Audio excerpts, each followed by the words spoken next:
No, character is like pregnancy. You cannot hide it. Let's not be pregnant.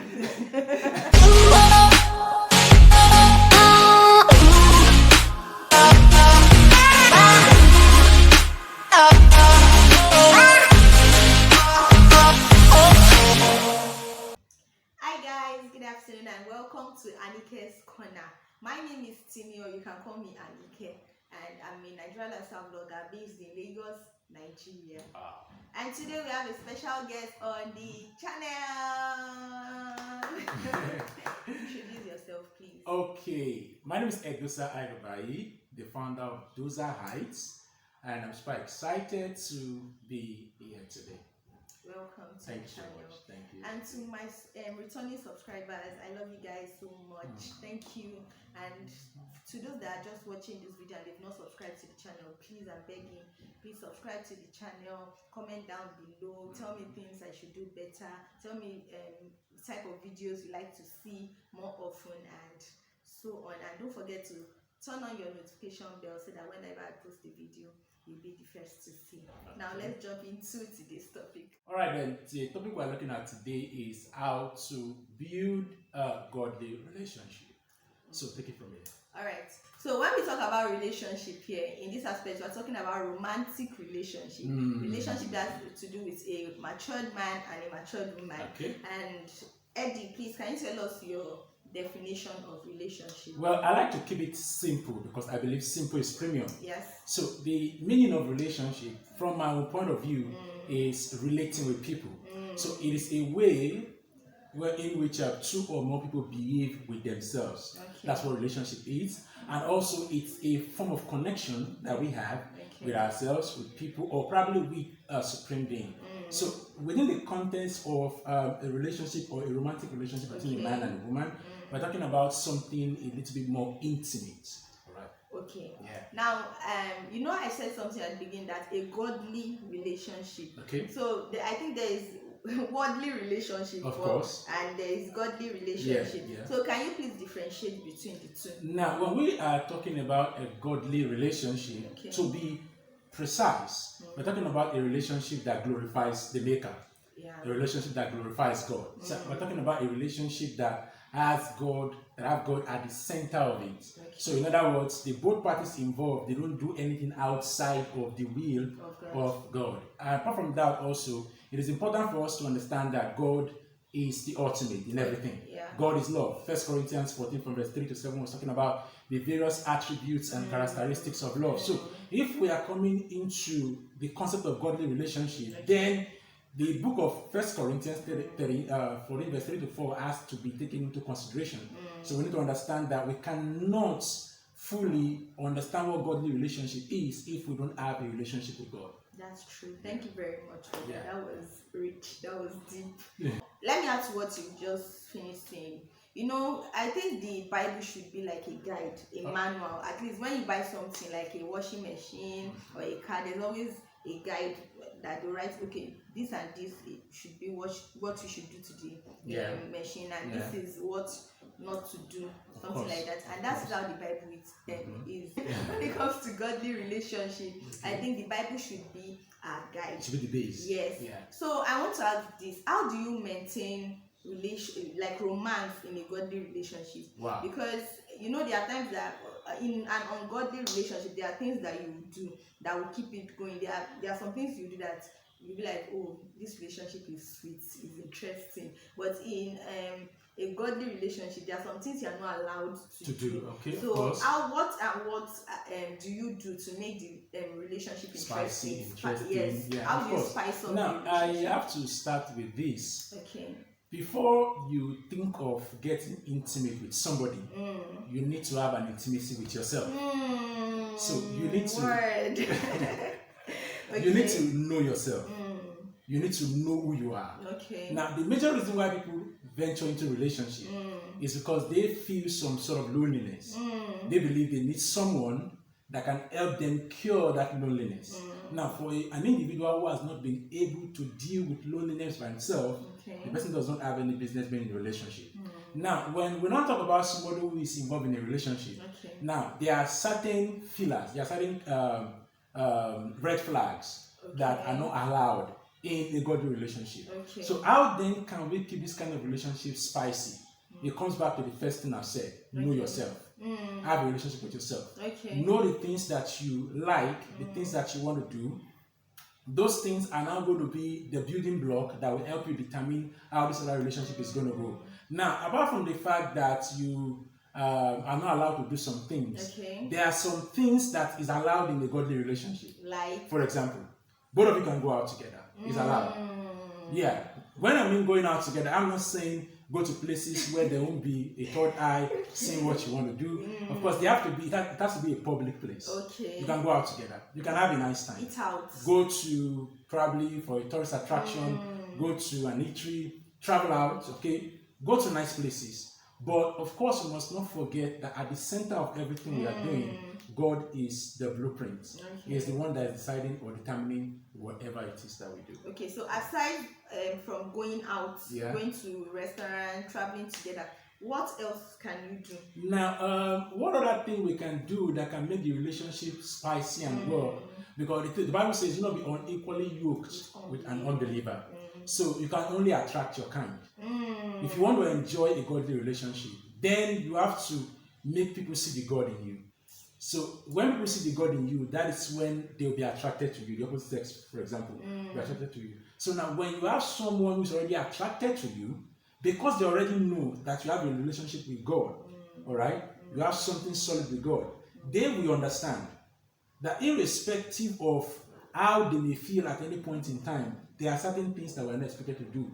So apart from going out, all right, we can communicate with ourselves. We can attend religious centers together. We can also, what else again can we do? A lot. There's a lot to do. There's a lot. You can even watch movies together. You can go out to watch movies. If you notice from the earlier, I actually said that apart from, when we look at the word going out, going out is ambiguous. It's not encompassing. It involves a lot of things. So we'll start picking what we mean by going out from this particular topic of discussion. Okay, thank you very much for that answer. Another thing now is that, okay, the next, let me ask the next question first. Okay. How do you handle fights or disagreements in a godly relationship?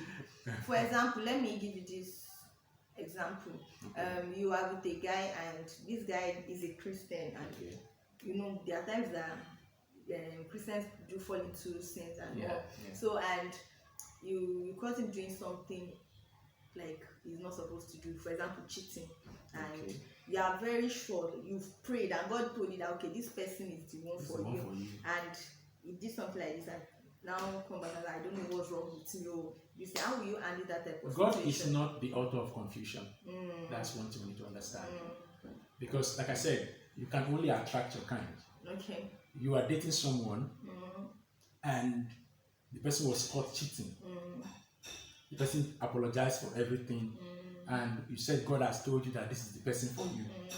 So are you trying to tell me that God hasn't shown you the weaknesses of this person? Or probably during the course of you being in a relationship with the person, you've not been able to understand that this person has some set of weaknesses?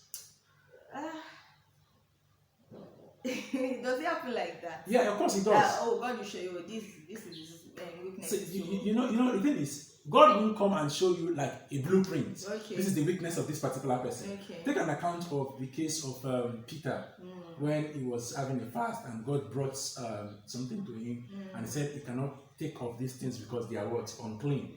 So when someone has a close connection with God, the Bible says as face answer to face in the water, so is the heart of a man to a man. Pastor,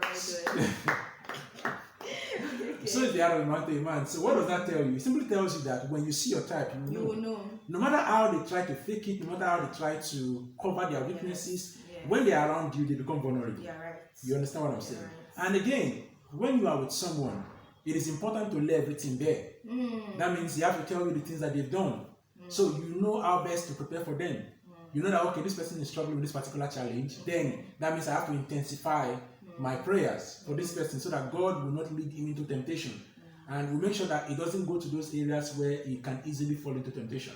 You get what I'm saying? So when you notice that someone that you love so much has done that, the first question you want to ask yourself is, what triggered it? There's always what we call the law of cause and effect. Nothing just happened for no reason. So you need to ask yourself, why did this thing happen? So both of you need to sit down, talk about it, So the person have to bring everything to bear. The person doesn't need to hold everything back. Because when the person holds it back, there will be no healing. There will be no healing. There's no way the person will be able to find a way out of that weakness. But when you discuss it with the next person, the opposite sex, and without the opposite sex doesn't in any way judge you or condemn you, but sees through you and understand that these things happen, then you'll be able to overcome such kind of challenges. But again, when he has done that, you need to open your eyes. Because the thing is, the person want to capitalize on the fact that if I do this thing, this person will forgive me. And we cannot say because God will constantly forgive us, then we'll continue to fall into sin. So what you want to do in that kind of situation is give the person some space and allow them deal with whatever they are dealing with. Then if they are able to deal with it consistently, then you need to now take a particular matter to an authority figure, which is like a pastor or someone that both parties feared. And if the person is able to handle such kind of situation, then you know that okay, you can actually Bible this person. Yeah, right. Okay, that brings us to the next question. How do you identify a godly person? How do you identify a godly person? Well, there's this popular saying that character is like pregnancy. Okay. You cannot hide it. Okay. Yeah. No matter when a woman is pregnant, even if she tries to hide it for the first 2-3 months. In fact, when it gets to I'm serious. There's one of mine that she was pregnant for 9 months. She was in her 8th month. Nobody knew. She was just fat. She's a chubby. Now the thing is this: for someone to tell me that you will not be able to detect that someone is pregnant, it means you are not really observant. Let's not divert. We are not diverting. Just a character is like a flame or something. When you're doing something, the flame always come out. No, character is like pregnancy. You cannot hide it. Let's not be pregnant. You cannot hide it. You know why? Okay. Because no matter how it is, the person will definitely give birth to a baby. Well, that's so I'm going to ask the person, where is the baby coming from? So no matter how the person tries to cover his or her bad behavior, it will get to a point when they will lose it. They will not be able to control it anymore. Yes. Because again, there will be fillers. I think we are diverting. we are now talking about pregnancy. No, we are not. Okay. We're not talking about pregnancy. Okay, that's fine. How do you identify a godly person? Okay, how do you identify a godly person? It's very simple. Okay. Take into consideration the case of Abraham when he was going to get a wife for the son, that's Isaac, and he sent his servants somewhere, gave him some guidelines, and he said the first person that does something like this, this is the person that you're going to bring home for my son. So when you see a godly person, it goes beyond them acting godly in front of you. They putting on the form of godliness and denying the power therein. Alright? So when you see a godly person, you know, like I said, as face answered to face in the water, so is the heart of a man to a man. When Elizabeth came in contact with Mary, the baby in her womb did what? Leaped. That she was carrying something. Right? So when you see a godly person, there will be some kind of connection. Now, apart from that connection, we also need to have what we call the spirit of discernment. To ask God for the eyes of understanding to be enlightened, that we may be able to see what we are not seeing, because it is we cannot be looking at just the physical appearance alone, but we want to pay attention to the content that the person is carrying. Okay, so the next question: how do you build a godly relationship? I'm going to make it very fast and very snappy, straight to the point. Now I'm going to share 6 tips, but 5 for now, then probably consider the last one. The first thing you want to do when building a godly relationship is that you need to know yourself first. It's very important. Know your strengths, know your weaknesses, know the things that distract you easily. So if you're able to deal with that, then it means you can now move to the next step. So know yourself. Know the things that easily get on your nerve. Know the things that people may not like about you. Know the things that you don't like about yourself. And commit to improving on those areas of your life. And this involves you getting to know God. Because if you don't know God, it will be difficult for you to know yourself. Then number 2, prepare yourself. You have to prepare for a godly relationship. So the Bible says, your word is a lamp to my feet and a light unto my path. So you need to commit yourself to studying the scriptures. Read the Bible on a daily basis. Consume the book. Consume the word of God. Read the relationship books. that will help your mind to be alive. It will help your mind to be informed. So you know certain things ahead of time. Then the next thing you want to do is that you want to go and seek for advice. You cannot embark on a journey alone. Yeah, you need to seek advice from experts. You can go to a spiritual leader, your pastor in church, or probably any spiritual leader that you recognize and reference. You can go to him to seek for counsel, or you can consult the services of relationship coaches too, who have experience. So that will help you know the things to expect when you eventually venture into a relationship, so it will not look like a strange man's word to you. Then the next thing you want to do is I want to evaluate your motive. Why are you engaging or embarking in a relationship? What is the main thing that is pushing? Is it to satisfy your lust or to fulfill the scriptures? It is not good for man to be what? Alone. Adam was in the Garden of Eden. God saw he was alone. So God decided to make what? A helper for him, a help suitable for him. So you can see that actually helped Adam's ministry along the line. So you want to ensure that you define your motive. If you don't define your motive, then you're going to have issues. A lot of people go into a relationship without defining their why. When you don't know your why, abuse is going to be inevitable. Then the next thing you want to do is that you want to consider the qualities of a godly spouse. Consider the qualities. What are the things that you are expecting from this particular person that is going to become your spouse tomorrow? Yeah. What are the things you are going to be you are expecting from the person? So you have to look at that. Very important. It's very important.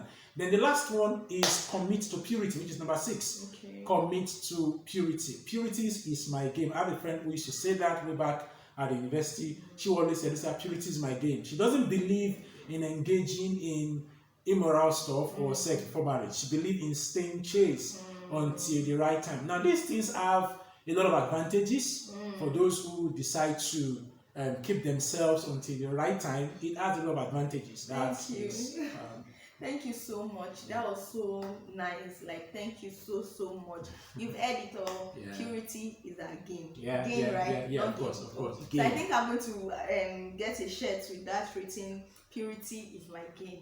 So no, not game. Game. Oh, game. GAME. Purity is my game. That purity is my game. Yeah, of course. Purity is my game. Thank you so much, Sir Doxa, for coming. And I really appreciate you. So, guys, it's a wrap on today's program. I am sure you guys have learned 1 or 2 things, and I'm sure some of you have questions. So you can simply go down there. The comment section to ask your question, and I'll be there to give answers to your question, or I can even transfer the question to you. You give me the answer and I'll transfer it back to you. Or you can also add me up on IG at Happiness Learning and slide into my DM to ask your questions. Don't forget to please like, subscribe, and of course turn on your notification bell so that whenever I post a video, you'll be the first to see. Yeah. Remain in God. God bless you. Bye. See you again.